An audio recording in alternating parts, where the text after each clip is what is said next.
আসসালামু আলাইকুম সম্মানিত গাইস, আমি আজকে চলে আসলাম বাংলাদেশের পুরান ঢাকা লালবাগ কেল্লাতে। লালবাগে কেল্লার ভিতরে প্রতিদিন হাজার হাজার দর্শনার্থী আসা যাওয়া করে। তার মধ্যে চারিদিকে বাউন্ডারি, ভিতরে ফুলের বাগান এবং 4টি পুরানো স্তম্ভ বৈশিষ্ট্য আছে।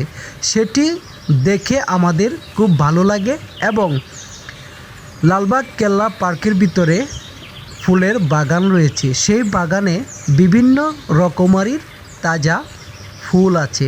সেই ফুল দেখে মন উন্মুক্ত হয় এবং হাজারো বিল্ডিংয়ে থাকা মানুষগুলাই যখন লালবাগ পার্কের ভিতরে ঘুরতে আসে তাদের মনটা একটু ভালো হয়। সেই জন্য লালবাগ কেল্লা ঢাকার বুকে অবস্থিত। সে লালবাগের ভিতরে পুরানো নিদর্শন এবং পরিবিবির মাজার রয়েছে। আপনারা আসলে দেখতে পারবেন লালবাগ।